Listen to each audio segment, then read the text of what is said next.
नमस्कार, मैं अंकित गुप्ता एक बार फिर एक नए एपिसोड के साथ आपके सामने मुखातिब हूँ। आज हम बात करेंगे एक बहुत ट्रेंडिंग टॉपिक जो पॉलिटिकल डिबेट्स का हिस्सा तो काफ़ी टाइम से बना ही हुआ है और इसका यूथ के साथ, स्पेशली वो यूथ जो ग्रामीण क्षेत्र से आता है, उसके साथ बहुत लेना देना है। और आज हम बात करेंगे अग्निवीर स्कीम के बारे में। और अग्निवीर स्कीम को मैं आपको बता दूं कि इसमें मोस्टली जो यूथ है वो ग्रामीण क्षेत्र से आता है, जैसे कि मैंने आपको बताया। एम्प्लॉयमेंट का एक एस्पेक्ट तो है ही, देश की सिक्योरिटी, इंटरनल सिक्योरिटी और नेचुरल डिजास्टर, जब हम नेचुरल क्लैमिटी जो आती है उस समय भी जब हमें ट्राई फोर्सेस की ज़रूरत पड़ती है, तो उसके ऊपर भी एक बहुत सीरियस ये एक इम्पैक्ट करने वाला मुद्दा है। आज इस मुद्दे पे बात करने के लिए मेरे साथ एक बहुत senior veteran colonel Mukul Dev sir, जो 10 years he has served in CI Ops. He has seen 3 operations, Sri Lanka, Kargil and Operation Parakram, and he has served 25 years in the JAG branch. इसके अलावा रिटायरमेंट के बाद वो इस समय he is practising advocate in supreme court.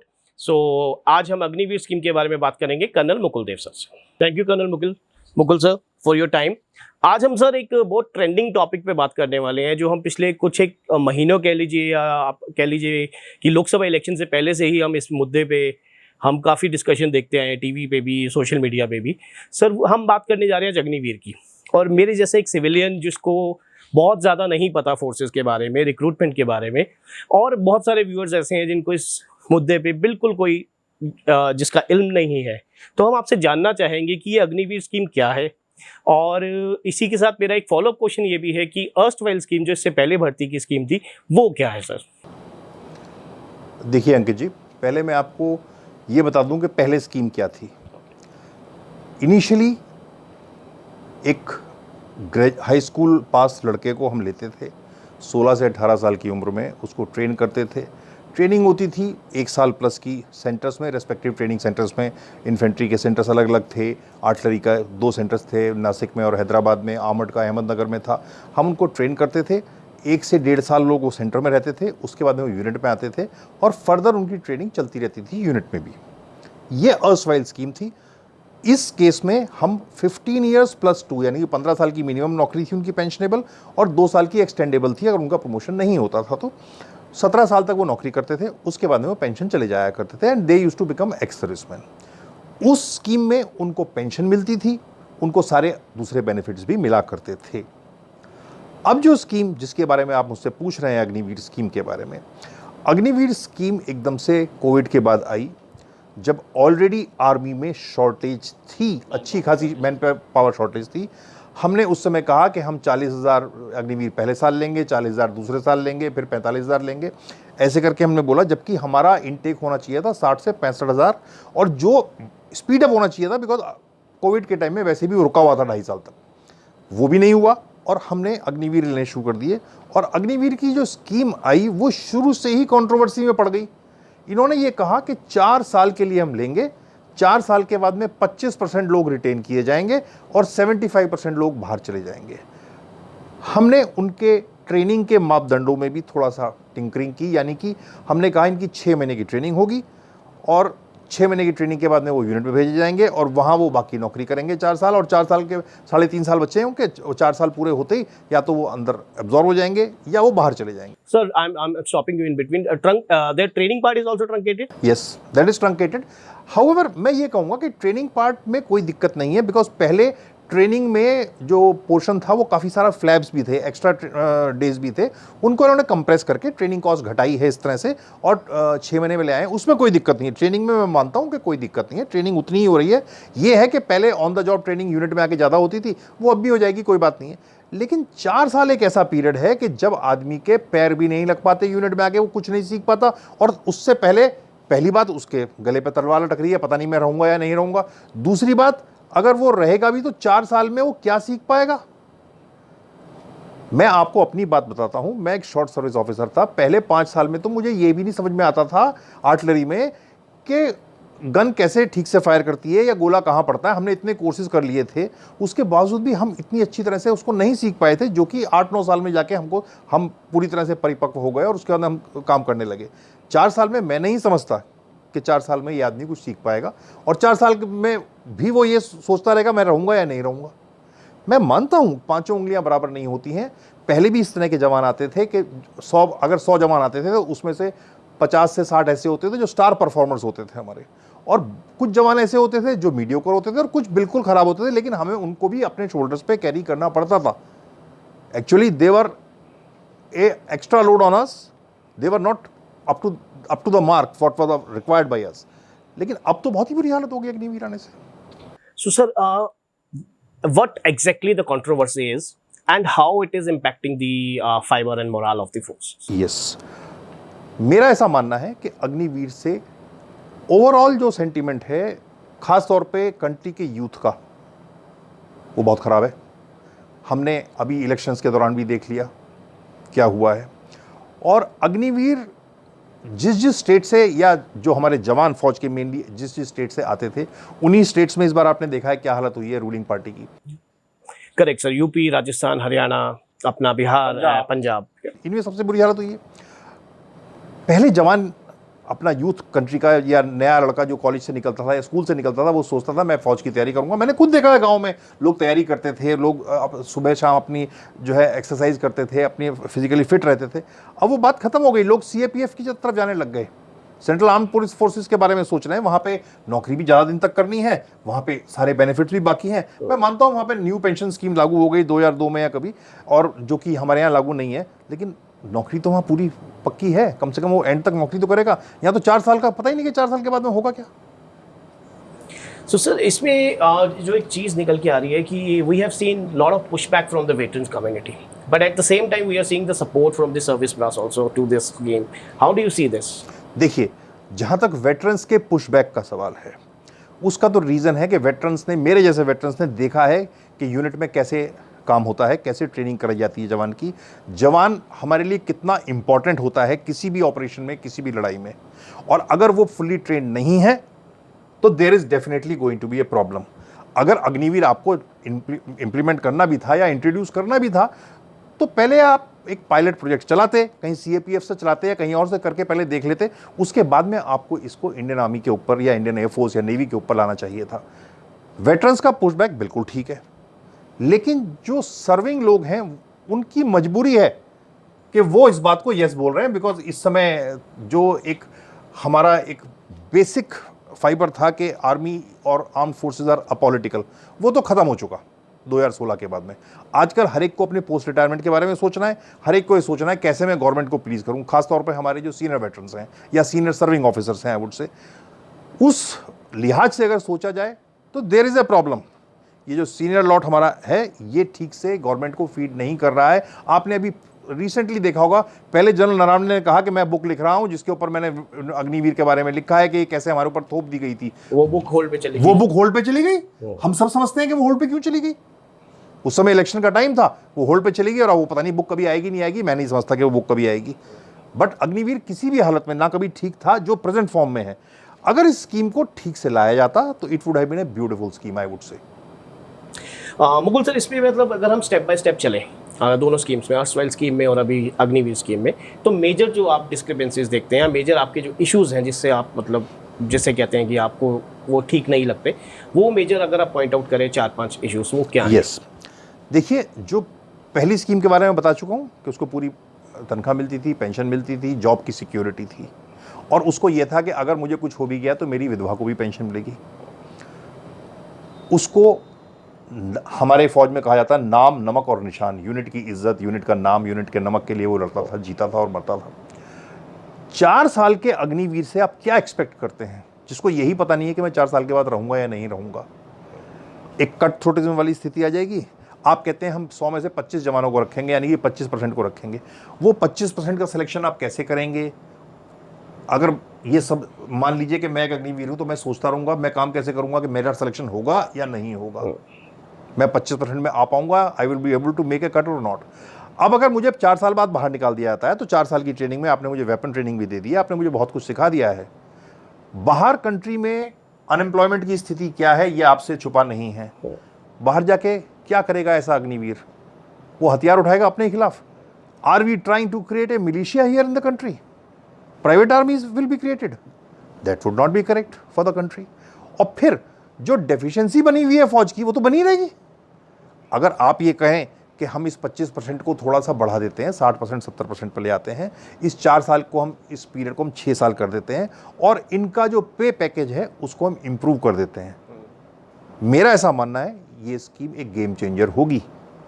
पर sir इसमें एक पॉइंट मैं आपको बताऊं कि जैसे ही गवर्नमेंट क्लेम कर रही है कि 75% जो ऑप्ट आउट हो जाएंगे या जो निकाल दिए जाएंगे या जो छोड़ दिए जाएंगे उनको CAPF में भर्ती जो है वो हम ले लेंगे। तो मैं ये जानना चाहता हूँ कि ये स्कीम शायद जो पुरानी स्कीम थी तब भी हम ये कहते थे CAPF में एंट्री होती है, लेकिन हमने जो रिक्वायरमेंट होती थी 10% हम क्लेम करते थे, आज तक हमने शायद कभी नहीं की। तो इसमें कोई गवर्नमेंट की इस पर कोई गारंटी है कि 75% को there is the scope that they will absorb and in CAPF and in other fields? देखिए, पहले 15 साल के बाद जब जवान घर जाता था तो उसको 1 या 2% की ESM एक्स सर्विसमैन कोटा में यस लेटरल इंडक्शन का प्रोविज़न था। हालांकि वैकेंसीज कभी भर्ती नहीं थी और उनको भी मर्ज कर देते थे जनरल वैकेंसीज के अंदर। अब इन्होंने कहा, शुरू में जब काफ़ी क्रिटिसिज्म हुआ और कंट्रोवर्सी हुई, गवर्नमेंट ने कहा कि 10% नॉट 75%, 10% के लिए काम CAPF में दे देंगे। और अभी 2 दिन पहले इस बात का ऐलान भी किया गया है, कोई गवर्नमेंट का ऑर्डर भी निकला है जो कि निकलना चाहिए था बहुत पहले, अब निकला है कि 10%। बट क्या ये 10% ये सफिशिएंट होगा इन जवानों को एडजस्ट करने के लिए? मैं नहीं समझता कि 10% ये जो है सफिशिएंट होगा। सर एक कॉन्ट्रेरी आर्ग्यूमेंट दिया जाता है, पेंशन बजट हमारा बहुत बढ़ गया है और बहुत सारी बाकी जो कंट्रीज़ हैं उसमें भी इस तरह की स्कीम्स जो हैं इम्प्लीमेंट की गई हैं और they are doing well in combat zone and other things, और कैपिटल एक्विजिशन से भी ज़्यादा हमारा जो है पेंशन बजट बढ़ रहा है। ये आर्ग्यूमेंट को आप कैसे देखते हैं? अंकित जी, हमारे देश को आज़ाद हुए 75 साल हो गए। प्रेसिडेंट जो मौजूदा गवर्नमेंट है ये पिछले 10 साल से है, तो 65 साल से तो पेंशन बिल के ऊपर कोई चर्चा हुई नहीं। कभी भी ये नहीं कहा कि डिफेंस का पेंशन बिल बहुत ज़्यादा है। पहले हमें ये समझना होगा कि ये पेंशन है क्या। क्या ये पेंशन कोई सरकार, कोई हमारी वेलफेयर स्कीम चला रही है? पेंशन तो जवान या JCO या अफसर का कमाया हुआ अपना पैसा है जो कि आप उसको डेफर करके दे रहे हैं। अगर आप पेंशन की डेफिनेशन पढ़ें तो pension is nothing but A deferred payment of your own wages. आप कॉर्पोरेट कल्चर में देख लीजिए क्या होता है, आप जितनी पेंशन आप खुद अपनी तरफ से वो करते हैं कंट्रीब्यूट, उतना ही आपकी ऑर्गेनाइजेशन कर देती है। वो यहाँ पे नहीं है। आप हमारे पैसे कोई, अगर सपोज कीजिए कि रिटायरमेंट के टाइम पे मुझे 3 लाख मिलते थे और मैं अपनी पेंशन उस समय फोरगो करने के लिए तैयार हो जाता, उससे पहले ही अब इसको गिव अप कर देता, तो हो सकता है मेरा वो पेंशन का एलिमेंट जो है वो बढ़ा के मुझे 3.25 या 4 लाख रुपए तनख्वाह मिल रही होती। तो ये मेरा ही पैसा है जो मुझे वापस किया जा रहा है। बैंक्स में होता है कि जैसे बैंक्स में होता है, कॉर्पोरेट्स में होता है, मैंने जैसा बताया, ये तो मेरा ही पैसा है जो आप मुझे वापस कर रहे हैं। तो ये पेंशन बिल की आप क्या बात कर रहे हैं मेरे से कि पेंशन बिल बढ़ रहा है? और पेंशन बिल सिर्फ डिफेंस का बढ़ रहा है? CAPF में जहां नौकरी ज्यादा करता है आदमी, 60 साल तक नौकरी कर जाता है, उसका पेंशन नहीं था पहले 2002 तक। ये 2000 के बाद ही सारी पेंशन बिल के बात शुरू हुई है। आप कहते हैं कि हमारे कैपिटल एक्विजिशंस के लिए पैसा नहीं है। What stops you from enhancing the defence budget? You cut on your other things. आप आज की तारीख में इतना ज़्यादा लिटिगेशन कर रहे हैं एक्स सर्विसमैन के साथ और सर्विंग के साथ, आप 100 रुपए की पेंशन के लिए एक जवान को आप सुप्रीम कोर्ट तक जाने के लिए मजबूर कर रहे हैं। जवान का तो एक बार पैसा खर्च होगा, वकील को 1-2 लाख रुपए जो भी बेचारा देगा वो जैसे भी देगा। गवर्नमेंट तो अपने वकीलों के ऊपर लाखों रुपया खर्च कर रही है। अभी 3 साल पहले एक RTI से पता लगा था कि इन्होंने एक साल में 48 करोड़ रुपीस दिया था इन्होंने गवर्नमेंट काउंसिल्स को to fight against the own defence personnels. You reduce there, what stops you? ये जो आपने फ्लैब क्रिएट कर रखे हैं पूरे के पूरे, ये कम कीजिए। आप इन फ्लैप्स को कम कीजिए, आप बाकी जगह पे कट कीजिए। आपको सिर्फ ये पेंशन का ही बिल क्यों कम कर रहा है? और मैंने जैसा बताया, pension is nothing but the deferred payment of your own wages. So do you see this argument as a substantial argument? Yes, I do see this as a substantial argument that आप ये नहीं कह सकते कि pension का बोझ है हमारे ऊपर, इसीलिए जो है हम अग्निवीर स्कीम ला रहे हैं। सर मैंने एक इंटरव्यू, एक आर्टिकल पढ़ा था एडमिरल अरुण प्रकाश सर का इंडियन एक्सप्रेस में कुछ टाइम पहले, तो उन्होंने भी ये बात बताई कि जैसे कि उन्होंने कहा कि मतलब आर्मी में स्टिल थोड़ा सा एडजस्ट अग्निवीर हो जाएंगे, लेकिन जैसे कि नेवी और एयरफोर्स हैं जहां आपको ऑन द फील्ड ट्रेनिंग जो है उसकी रिक्वायरमेंट ही 5 साल की हो जाती है, आपको लीथल वेपनरी और कॉम्प्लेक्स मशीनरी के बारे में नॉलेज लेने में। तो यहाँ तो 4 साल में सर्विस बिल्कुल, मतलब उसकी सर्विस ही 4 साल की है। तो इसको आप कैसे देखते हैं? हाँ, ये आपने बड़ा अच्छा सवाल पूछा मुझसे। देखिए, technological advancement day by day तीनों फोर्सेस में हो रहा है। आप ये नहीं कह सकते कि केवल नेवी और एयरफोर्स में है। Yes, those 2 forces are equipment intrinsic. मैं मानता हूँ उनके पास इक्विपमेंट ज़्यादा है, जिसके लिए ट्रेनिंग भी ज़्यादा चाहिए, तो टू दैट एक्सटेंट मैं उनसे सहमत हूँ। लेकिन आपने जब अग्निवीर स्टार्ट की तो आपने ये कहा कि आर्मी में भी we will be introducing technological advancements, so हमको मैन पावर की ज़रूरत कम होगी, लेकिन हमको जो है टेक्नोलॉजी के जानने वाले लोगों की ज़्यादा ज़रूरत होगी। आप ये बताइए, जो इक्विपमेंट इंटेंसिव ऑर्गेनाइजेशंस हैं, तीनों ही हैं आज की तारीख में, 4 साल में वो क्या सीखेगा? 4 साल में आप कितना सिखा पाएंगे उसको? और फिर मैंने मान लिया आप सिखा भी देंगे, तो 4 साल में जो आप उसकी ट्रेनिंग पे पैसा खर्च करेंगे, 4 साल के बाद निकाल देंगे उसको आप, तो वो तो वेस्टेज है। ये तो बैलेंस नहीं हुआ। बैलेंस नहीं हुआ, इसको तो बैलेंस करना पड़ेगा ना, मैं सोच के। तो sir, according to you, current scheme will enhance the combat effectiveness or degrade it, according to you? As on today, because of the shortage of manpower and other allied things, हमारी combat effectiveness as well as the morale is at the lowest ebb. आज तक हमारे देश की सेना के साथ ऐसा नहीं हुआ था। आपने आज की तारीख में वो आंकड़े भी जारी करने से मना कर दिया कि कितने लोग प्रीमेच्योर छोड़ के जा रहे हैं। आजकल कहीं नहीं पता लगता, पहले हमको पता होता था कितने लोग छोड़ के जा रहे हैं। आप आज पूछ के देखिए सरकार से, सरकार कभी नहीं बताएगी। पार्लियामेंट में भी ये जो है मिसलीडिंग आंसर्स देते हैं। क्यों ऐसा हो रहा है? क्यों एक्सोडस हो रहा है एक ट्रेंड मैन पावर का? मेरी बातें कुछ मेरे ही पुराने जानकार ऑफिसर से हो रही थी। उनका कहना ये है कि अग्निवीर आने की वजह से जो पुराने सोल्जर्स हैं उनके ऊपर लोड बढ़ गया है, because Agniveer in the present state they are a liability, और इस लायबिलिटी की वजह से पुराने वाले लोग छोड़ छोड़ के जा रहे हैं। आप किसी को जिसकी नौकरी पूरी हो गई है, पेंशन मिल गई, उसको आप जाने से रोक तो सकते नहीं है। आप एक तरफ तो बड़े फैन फेयर के साथ कह रहे हैं कि हमने अग्निवीर का ये कर दिया, हमने अग्निवीर इंट्रोड्यूस कर दिया, हमने पेंशन बिल घटा दिया। ऑन द अदर हैंड आपके जो ट्रेन मैन पावर थी वो ड्रेन आउट हो रही है, धीरे धीरे हमारे वापस जाते जा रहे हैं आदमी। तो कॉम्बैट इफेक्टिवनेस मेरे हिसाब से तो घट रही है दिन पे दिन। सर, एक चीज़ और है जो मतलब बहुत कम लोग कवर करते हैं। मेरी I was sitting with veteran, senior veteran, and he told me about you may tell better. Even जो यूनिट्स के बीच में एक आपका कल्चर होता है, यूनिट के बीच का आपका एटमॉस्फेयर होता है, जब ये अग्निवीर वहाँ जाएगा तो सबसे पहले तो डिस्क्रिमिनेशन वाली बात आ जाएगी कि जो पुराने रिक्रूटीज़ हैं वो they are having a different entitlements and benefits and this person is not having anything. Secondly, फिर 4 साल में इसको बाहर जाना है। तो वहाँ पे ऑफ द रिकॉर्ड उन्होंने बताया कि इवन वहाँ पे भी जो है ना एक ग्रुपिज्म टाइप की चीज़ हो जाएगी कि they will not treat them better, they will not treat them good in a good way. Similar is the case with this person. He will also be confused and maybe having an inferiority complex. So ये point थोड़ा सा आप समझाएं कि ये हमारी senior leadership को क्यों नहीं दिख रहा। देखिए, मैंने आपको शुरू में बोला, नाम, नमक और निशान के लिए फौज में आदमी लड़ता है। मेरे लिए मेरी यूनिट की इज्जत मेरी शान है। उसके यूनिट के नाम के लिए मैं कुछ भी कर जाऊंगा। मैंने जो यूनिट का नमक खाया है उसके लिए मैं अपनी जान दे दूंगा। हमको जो कसम दिलाई जाती है उसमें भी यही कहलाया जाता ना। अब 4 साल का एक अग्निवीर आता है जिसको आप ये कहते हैं कि ये सिपाही से नीचे है सीनियरिटी में, ये सिपाही के बराबर नहीं है। मैं आपकी उस बात से सहमत हूं कि वो कंफ्यूज्ड होगा। उसके लिए it will be a difficult task to get adjusted in a unit. उसको ये भी पता है कि मुझे 4 साल के बाद बाहर जाना है, मुझे किस हद तक अपने आप को रिस्क करना है या किस हद तक नहीं करना है। अगर आप पास्ट की कहानियाँ सुने तो 1 साल की नौकरी वाला जवान, 6 महीने की नौकरी वाला जवान यूनिट के लिए लड़ मरता था, अपनी जान की आहुति दे देता था। आज की स्थिति वो नहीं रही है। मैं नहीं समझता कि अग्निवीर को ऐसा काम कर पाएगा। तो सर, आप इसका what is the way forward you see, मतलब do you have any suggestions to improve it और you want this scheme to be scrapped and introduce a new? When we talk about the we have lowered down the average age which is 32 to 26, how do you see this? I mean, what's your point of view on this? देखिए, पहली बात तो मैं ये cover करूंगा कि जो हम लोअरिंग ऑफ एज की बात कर रहे हैं, ये बात शुरू हुई पोस्ट कारगिल वॉर। हमने कहा कमांडिंग ऑफिसर्स की भी एज घटाइए, हमारे पास जो है ज़्यादा एज की सेना है, वो कॉप अप नहीं कर पाई है हिल्स में लड़ने के लिए। इस तरह की सुब्रमण्यम कमेटी, इस तरह की बातें उठी थी। लेकिन ये वो बातें आज इस तरह से गाज बन के गिरेंगी, ये किसी ने नहीं सोचा था।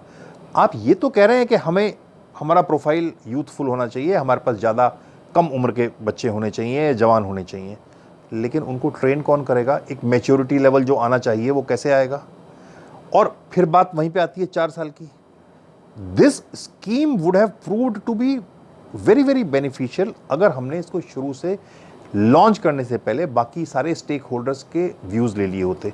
यहाँ तो एक कमेटी बैठी जिसमें अंदर एक लेफ्टिनेंट जनरल प्रकाश साहब थे, उन्होंने एक कमेटी बनाई, इनके साथ में उनके सिविलियन बैठे, उन्होंने क्या बनाया क्या नहीं बनाया उसको उठा के आर ट्रैक के ऊपर ठोक दिया गया कि आप जो है इसमें मॉडलिटी से वर्कआउट कीजिए। आर ट्रैक आर्मी कमांडर थे जनरल राज शुक्ला, उन्होंने to the best of his ability he did everything and he try to justify also that yes it's a very good scheme. लेकिन जब बात आई कि ये तो 25% ही रहेंगे तो सबका मोरल डाउन हो गया। जो गांव का आज जवान है, जो पहले सोचता था कि मैं आर्मी में जाऊंगा, आर्मी में देश के लिए कुछ करूंगा, वो तो सारी बातें खत्म हो गई। आज की तारीख में भी अगर आप इनटेक बढ़ा दें, परमानेंट इनटेक आप 60 to 75% पे ले आएँ, आप इनका पे पैकेज थोड़ा सा इंप्रूव कर दें। आज की तारीख में आप जवान को दे क्या रहे हैं, 21,000 रुपये आप उसके हाथ में कैश देते हैं, 9,000 रुपये की आपकी सेवा निधि आप कंट्रीब्यूट कर रहे हैं और 9,000 रुपये आप उसके निकाल रहे हैं। It makes it total of 39,000 rupees. आप उसका इंश्योरेंस का पैसा दे रहे हैं, बाकी जो भी एलाइड खर्चे हैं वो दे रहे हैं। So as on today around 50,000 rupees he gets and out it is his own money out of which you are paying him 11 to 12 lakh rupees at the time of his exit. It is not that and no other benefit, no canteen, no medical, nothing. After he leaves there is nothing. There has been a controversy recently when our honorable defense minister has said parliament में खड़े होकर कि हम 1 करोड़ रुपए की धनराशि दे रहे हैं। हाँ, वो एक अग्निवीर जो शहीद हुए थे, अग्निवीर शहीद हुआ, मुझे बड़ा दुख हुआ वो बात सुन के। वो 1 करोड़ रुपए की धनराशि सरकार कहाँ दे रही है? वो तो इंश्योरेंस का पैसा है। एक तो उसका एसबीआई का डीएसपी पैकेज अकाउंट था, उसका 50 लाख मिल गया, एक और दूसरे इंश्योरेंस कंपनी से मिल गया। बाकी गवर्नमेंट ने तो 65 लाख रुपए देने हैं, वो भी we call it ex gratia and all मिला के, वो भी इतनी मुश्किल पड़ रही है due to bureaucratic hurdles. Now इनके लिए एक सेंट्रल अग्निवीर मैनेजमेंट ऑफिस बना दिया गया है सीमाओं दिल्ली में, उसको कुछ नहीं पता लग रहा। I been interacting with them. इसी तरह से central pay and account office for Agniveer create कर दिया गया दिल्ली में। They are being directly governed by the CDA people, और सीडीए आज तक हमको सेटिस्फाई नहीं कर पाया, इनको तो क्या करेगा। वो लोग बोलते हैं ब्यूरोक्रेट्स कि नहीं आप बताइए पहले कौन सी कैजुअलिटी है। अगर ठीक से बताती है यूनिट के कौन सी कैजुअलिटी है तो उसको मानने के लिए तैयार नहीं है। I am foreseeing another litigation which is going to start very soon, जब 4 साल पूरे होंगे या इस तरह के बेचारे अग्निवीर शहीद होंगे और उनको कोई क्लैरिटी नहीं है कि करना क्या है। Everybody is just passing the buck. So sir, अब हम अभी पिछले 10-15 दिनों में देखें तो अग्निवीर स्कीम ने काफ़ी पॉलिटिकल एक स्फेयर में इसमें मतलब डिस्कशन का ये मुद्दा रहा है। और हम देखें कि जैसे इंटरनल सिक्योरिटी हमारी, एक्सटर्नल सिक्योरिटी, उसके बाद हम क्राइसिस मैनेजमेंट में हमें फौज की ज़रूरत पड़ती है। तो ये सब जो है मतलब do you think it is impacting nation as a nation also as a individual? देखिए, जहाँ तक मुद्दा उठने की सवाल है वो तो इसलिए उठा क्योंकि जब नई गवर्नमेंट का गठन होना था तो गवर्नमेंट के कुछ एलाइड पार्टनर्स ने, आपने भी सुना होगा नीतीश कुमार जी ने या चंद्रबाबू नायडू जी ने, उन्होंने प्रधानमंत्री जी से कहा कि देखिए ये इसका रिव्यू होना चाहिए अग्निवीर स्कीम का। तो ये डिबेट फिर से स्टार्ट हो गई। जहाँ तक इस बात का सवाल है कि हमारा ओवरऑल क्राइसिस मैनेजमेंट कैसा है या इससे हमारे ऊपर क्या इम्पैक्ट पड़ रहा है, मैंने अभी थोड़ी देर पहले भी ये बात बताई कि क्राइसिस मैनेजमेंट में तो आर्मी हमेशा आती है। किसी का बच्चा बोरवेल में गिर जाए या कहीं कोई बाढ़ आ जाए या कहीं आग लग जाए, आप फौज को हमेशा बुलाएंगे। आज तक इंडियन आर्म्ड फोर्सेस ने हमें कभी फेल नहीं किया है। आप एक ऐसा मुझे हादसा बता दीजिए या एक ऐसा मुझे वाकया बता दीजिए जहां पे आपको लगाओ कि army has failed the nation. Army has never failed the nation. Then why all this हल्ला गुल्ला on the pension bill? It is definitely going to impact adversely. इसका बहुत दुष्प्रभाव पड़ रहा है देश के ऊपर, जो शायद हम आज ना समझ पाए, और भगवान ना करे कल को कुछ इस तरह की बात हो गई जहां, मैं प्रार्थना करूंगा भगवान से कि मेरी बात गलत हो, लेकिन जहां पे फौज डिलीवर नहीं कर पाई या वो हिस्ट्री रिपीट नहीं कर पाई तो पूरे देश को दुख होगा इस बात के ऊपर, और हमें तो होगा ही।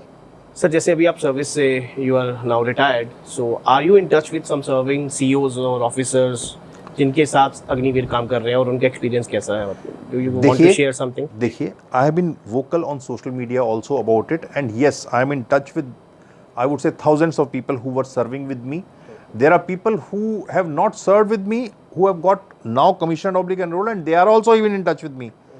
I am yet to hear a good thing about Agniveer.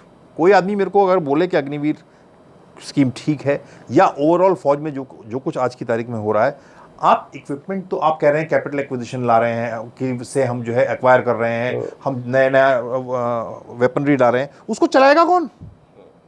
Where is the man behind the machine? कहां से आएंगे आदमी? ऑलरेडी शॉर्टफॉल है, आज की तारीख में 2 से 2.5 लाख जवानों की शॉर्टफॉल है। कौन पूरा करेगा? 13 लाख की आर्मी में आपकी जो है अगर 15% की शॉर्टफॉल जवान लेवल पे है, लोअर लेवल पे, तो उसको कौन पूरा करेगा? तो सर ये चीज़ें नीचे से ऊपर आपके सीनियर लेवल पे नहीं पहुंच रही होंगी? सीनियर लेवल को पता है अच्छी तरह से। अब वो सीनियर लेवल प्रोजेक्ट कर पाता है सरकार को या नहीं कर पाता, और सरकार कितनी बात सुनती है। मेरे को जो मैंने हिस्ट्री पढ़ी है उसके हिसाब से 62 में चाइना वार के टाइम पे पंडित जवाहरलाल नेहरू ने शायद ये सोचा था कि फौज नहीं, पुलिस सब कुछ कर लेगी। मुझे ऐसा लग रहा है इतिहास दोहराने जा रहा है हमारी। It's a very strong statement. Yes, I am making a very strong statement, I know that. मुझे ऐसा लगता है कि 62 वाला डिबेकल वाली बात दोबारा से स्टार्ट हो गई। उधर चीन हमारे दरवाजे पे खड़ा है, बार बार जो चीन के साथ हो रहा है हम सब जानते हैं।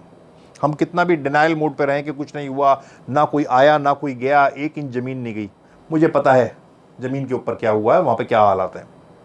मैं कुछ उससे ज़्यादा कहना नहीं चाहता उस बारे में। लेकिन अगर हम ये सोच रहे हैं कि सेंट्रल पैरामिलिट्री फोर्सेस ही सब कुछ कर लेंगे और फौज की ज़रूरत नहीं पड़ेगी, और अगर हम ये सोच रहे हैं कि ये डेफिशिएंसी कुछ नहीं है, इस डेफिशिएंसी से हम काम कर जाएंगे, हो सकता है जो हमारा पुराना जवान है जो पहले से हैं वो इस बार काम कर जाएं, लेकिन कौन ट्रेन करेगा? इस नए अग्निवीर को ट्रेन कौन करेगा? ये तो धीरे धीरे एक्सोडस होता जा रहा है। यूनिट में ट्रेनिंग सबसे ज़्यादा हमें हमारे सीनियर से मिलती थी, ग्राउंड के ऊपर जो नॉलेज होती थी वो तो खत्म हो जाएगी बात। Sir one last question, we are moving towards the conclusion. Sir जैसे कि अभी हम देख रहे हैं कि काफ़ी veterans have now come up openly against Agniveer, or they want some amendments into this.